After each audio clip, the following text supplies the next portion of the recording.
Hey, what's up interwebs? Before I start what the title of this video actually says, I'm just gonna start by pointing out that in my review of the Age of Extinction Voyager Drift, I talked about the two new molded swords that he gets, and I failed to mention this function. They do combine like this, so he can hold it. Granted, it's not very secure, like it'll just come off like that, but there are these little notches molded in to the sword there, and these little bits that stick out on tab here that goes into that slot right there.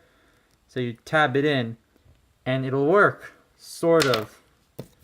But yeah, I just totally forgot to mention that they do that, and I found that out just a couple of minutes ago. So yeah.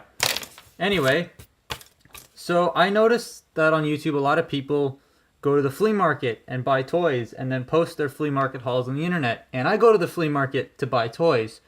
And so I thought, hey, why don't I do that? So I went to the two flea markets over the weekend, the Pickering Flea Market in Pickering, Ontario, and the Curtis Flea Market in, well, Curtis, Ontario. And I would highly recommend you go to any of those places if you're nearby or if you're in Ontario. Especially Curtis. Curtis is like the best place to get old toys. Yeah, they were just great. Anyways, I went with my family and I ended up buying a ton of stuff, so I thought I'd show it off.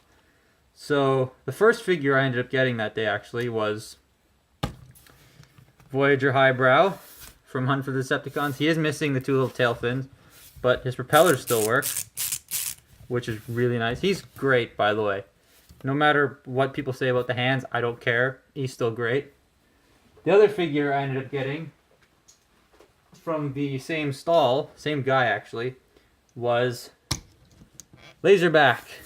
And I've been wanting a Laserback for such a long time, but at Comic-Con they were really expensive. They were like $30 for a Laserback. And this guy was like, alright, I'll give you this and this for 25 bucks. So why not? And I'm just going to say right now, the back of the box, this guy lies. It says he comes with 2 firing missiles, but he only has the one. So yeah, bear that in mind. But yeah, I did get those two. Then I ended up going to the vintage Lego booth at Curtis Flea Market. Lots of great Lego. I ended up picking up one of these. This, unfortunately, is not mint sealed box. The Rockshi's in there. But yeah, got a Rockshi. This one is sealed.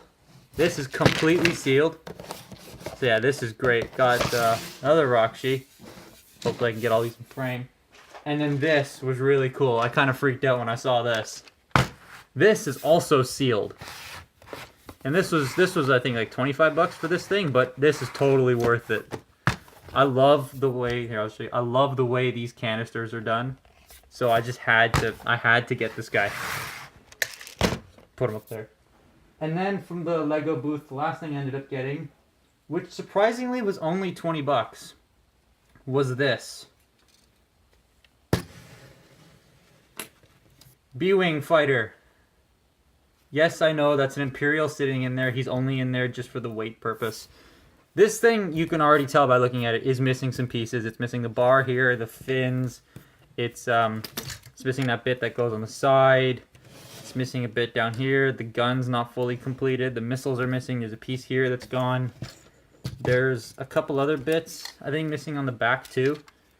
But yeah, all in all, this thing was great. Now what sucks is it doesn't come with a stand, so I had to make my own stand. But it does work in all its glory. Here, I'll put it on the stand. It does work. So I really do like that. So I ended up getting one of these. I don't know how I'm going to do this here. Let's go like that. The only part of the B-Wing is the wing. That's funny.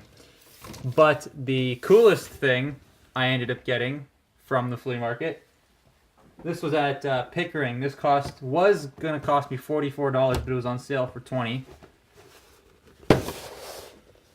Beast Wars Depth Charge. Complete. Yes, I know, the box is empty. The figure's on my shelf downstairs. It's just so crowded because of the way his backpack is done. I can't get him off the shelf without making a mess. But yeah, I did get Depth Charge, and if you're very curious as to what he looks like that. And yeah, this was great. Like, not even the tech spec card's cut out. It's still there. So yeah, that was a small flea market haul. If I can get all of that in shot. There it is. There's some change. There it is. That was all the stuff I got from the flea market. And it is all amazing. I will say that. Curtis Flea Market especially, which is where most of this came from. Really the only thing that came from Pickering Flea Market was this. The depth charge. But yeah, Curtis Flea Market has like the best selection of toys. There were so many old toy booths. It was crazy. My father also, one of the people who came with me, ended up buying so many records from there because we just got our record player to work. So we're getting records now. And Curtis Flea Market is basically a great place for records, toys, and old movies. They had a knockoff of Revenge of the Fallen, the movie there. That made me laugh. My sister showed me that. It made me laugh for a good 5 minutes. But yeah, flea market haul. And this was relatively cheap too. Like this was $20. These two were 25. This was 20. This thing that's moving on the top of the screen there, he was 25.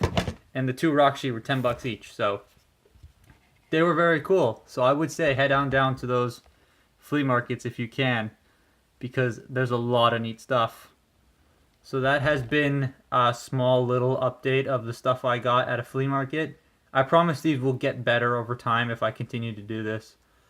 This is just like my first ever one, and my desk's not big enough to hold everything, so that's why it's not in frame. But yeah, definitely go to your local flea market and look for old toys, because they are everywhere at flea markets. So yeah, happy hunting at flea markets, and I will see you next time, I guess.